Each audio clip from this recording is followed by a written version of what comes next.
Thank you, President Hurwitz, Board of Trustees, friends, visitors, families, the embassy representatives who are here with us today, and all of my fellow Canadians, and all of them who are watching from afar in Canada and watching this online.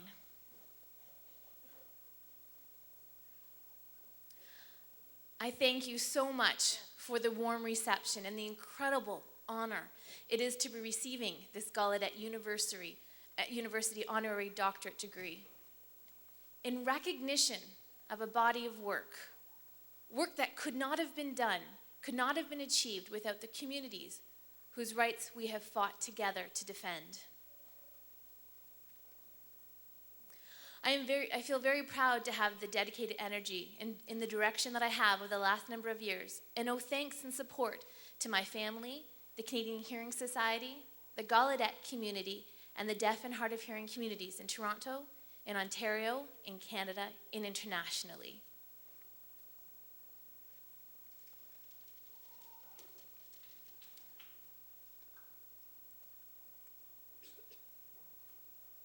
Let me take a moment to congratulate and salute the graduating class of 2011. It is a great honor to be here with you today. The graduates, families, friends, Gallaudet community, and all of the visitors that are here sharing this day with you. It's an absolute privilege and a great honor to be here and to see all of the barriers that we are being able to move forward and break down, communication and language barriers.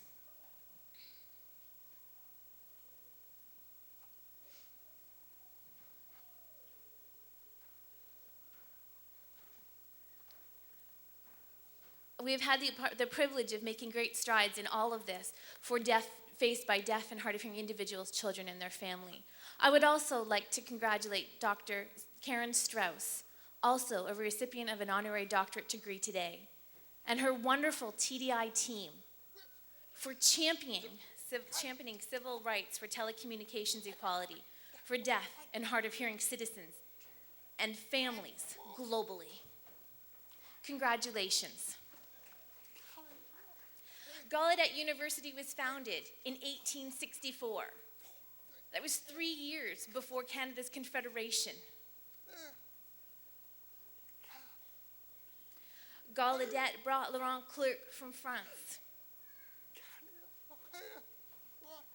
And Gallaudet and Laurent Clerc worked together to start to establish a number of different schools for the deaf, not only in the United States, but in Canada, which eventually led to the establishment of Gallaudet College. On April 8, 1864, a congressional bill that allowed the Columbian Institution to grant degrees was signed by President Abraham Lincoln.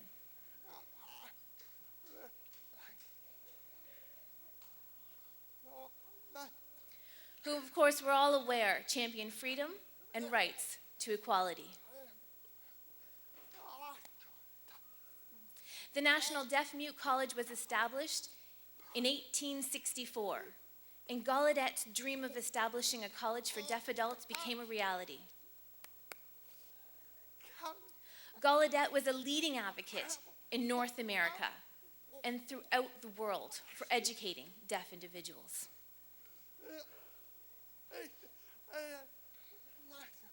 The 1880 International Congress on Education of the Deaf in Milan, Italy, passed a resolution banning the use of sign languages in the classrooms for schools for deaf students and disallowing deaf educators and even hearing educators with sign language skills to continue to teach globally. However, amazingly and bravely, Gallaudet continued to allow sign languages to be used in its classroom and continued to employ deaf professors and hearing professors with sign language skills. Canadian David Poff, he attended and completed his degree at Gallaudet University in 1928, returning to Canada to become a revered deaf leader and Canadian activist. a strong advocate of education and employment for the deaf community. He was one of the founding members of the National Society for the Deaf and Hard of Hearing, renamed and now known as the Canadian Hearing Society.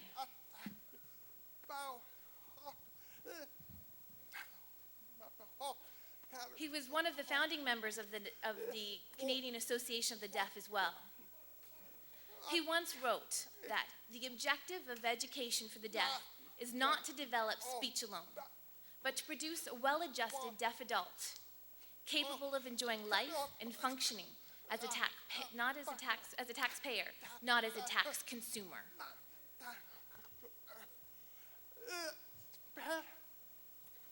He defended the rights of children to accessible language and helped change laws to allow deaf drivers to drive. After 30 years of advocating for the rights of deaf Canadians to gain access to sign language and to higher education and employment, many Canadians were able to attend Gallaudet University because of that, and many of whom returned and were able to receive gainful employment.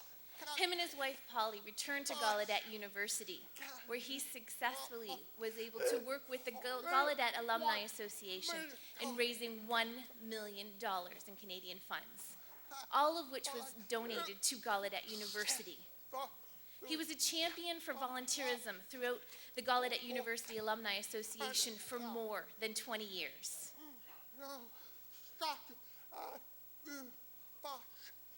Dr. Andrew Foster is an important figure within the African American history and deaf history. Not only did he establish many schools for the deaf in Africa, he was also the first African American to graduate from Gallaudet College, and that was in 1954. He encouraged and inspired many deaf and hard of hearing graduates of African schools for deaf students to come here and subsequently graduate from Gallaudet. Now, many deaf and hard of hearing African American Gallaudet graduates are employed at the university, at the National Technical Institute for the Deaf, and in many schools for the deaf across North America and Africa. One such graduate, Wilma Newton-Drutchen, was elected to the South African Parliament.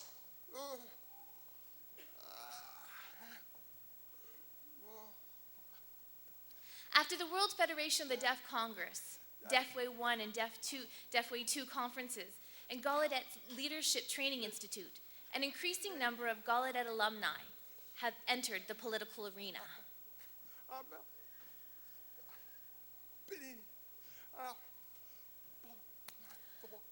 Both running for government seats and in senior management appointments in the government. Gallaudet University has invested in its students to become public office holders. In fact, more than 10 Gallaudet alumni have been elected politicians or have enjoyed senior management positions at all levels of government, municipal, state, and federal.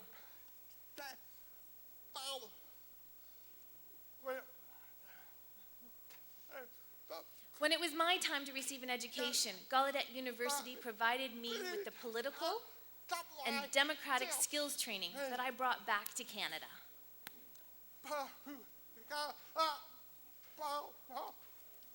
And I was so very proud to become the first elected deaf parliamentarian from North America. That was an office that I held for 5 years. After which, I joined the Canadian Hearing Society and have been involved in the senior management team for more than 15 years, but still working with government and government relations. And today we have many deaf and hard of hearing professionals, whether they be doctors, lawyers, they participate in leadership, examples of which Dr. Alan Hurwitz, Gallaudet University, Gary Buckley, the National Technical Institute for the Deaf, Benjamin Sukup, Communication Services for the Deaf, and Chris Kanopic, the Canadian Hearing Society, all of whom are presidents and CEOs. And there are many, many more to come. Gallaudet University is truly home, and it is an engine for higher education that continues to be an integral tool in the building of thousands of bridges between deaf and hard of hearing people who use sign languages and our general societies, including institutions at all levels of government.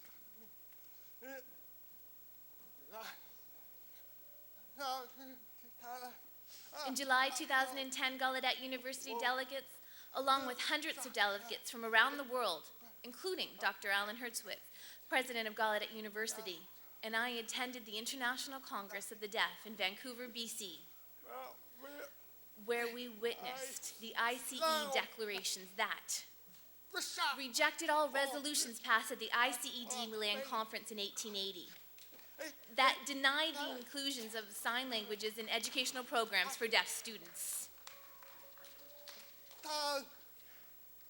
They acknowledged and sincerely regretted the detrimental effects of the Milan Conference resolutions.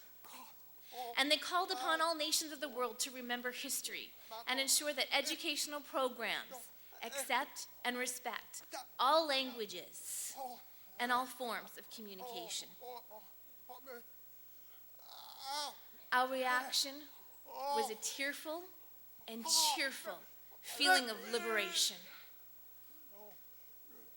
To date, over 147 different countries have signed, and 99 countries have ratified the United Nations Convention on the Rights of Persons with Disabilities.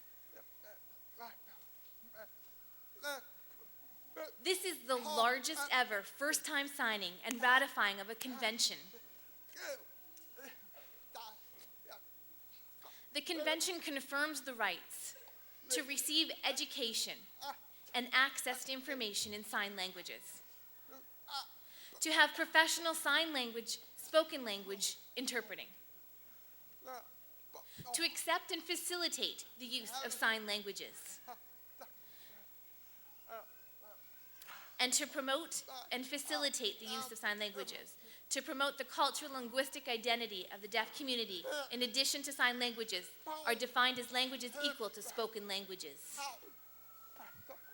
These are now powerful ammunition in our fight for deaf education rights, including the protection of schools for deaf students, the removal of barriers to higher education, the elimination of sign language cleansing, and our fight against autism and all forms of discrimination, and our fight for full and effective participation in democracy globally. The right to access language and language acquisition is a necessary prerequisite for exercising the right to human dignity, freedom of expression, and all other human rights. Deaf and hard of hearing children have the right to barrier-free access to language acquisition during the early years when language is readily acquired.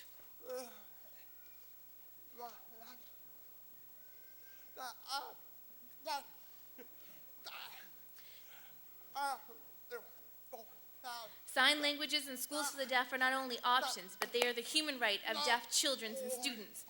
And it is on par. Spoken languages and sign languages need to be accessible to our deaf children. When I watched President Obama's inauguration on TV, I saw millions and millions of people cheering when he said, "We are shaped by every language and culture."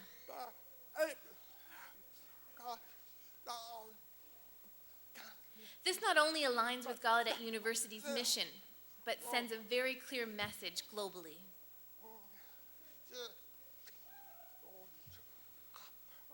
The surcharge on foreign students at Howard University was imposed in 1989. That's when Congress approved a recommendation by the Department of Education. Howard University president announced to the special convocation for South African President Nelson Mandela that Congress has rescinded the tuition surcharge that had been imposed on international students at the university.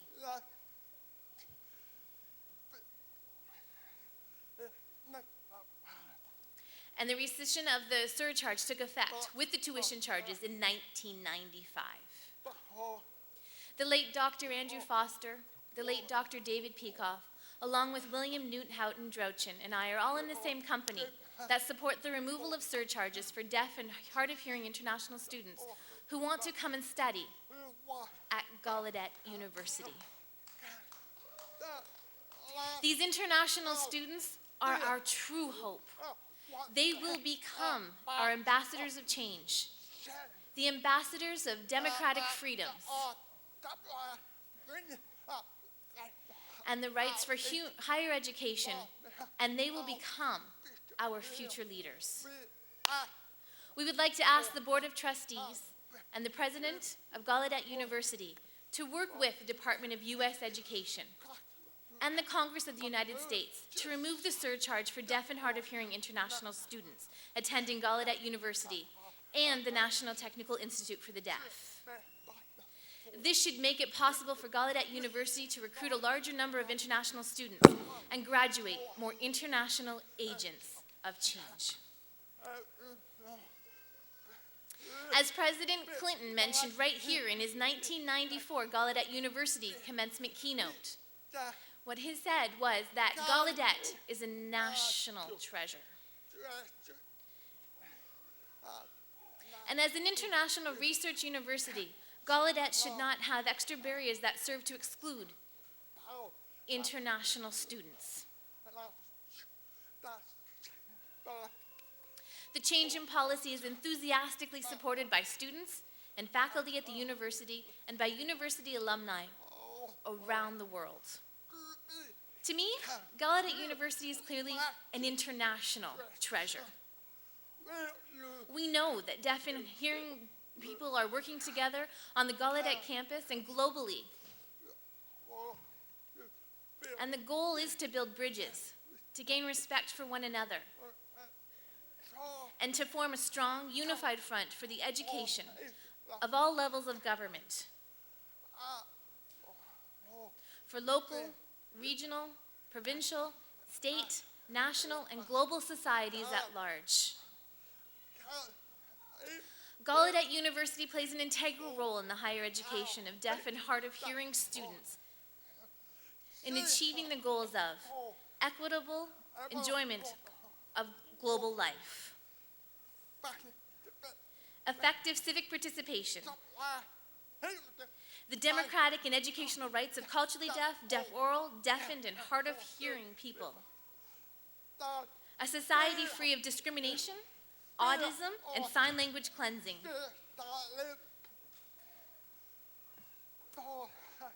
full access to language acquisition and multilingualism, viable education placement for our children.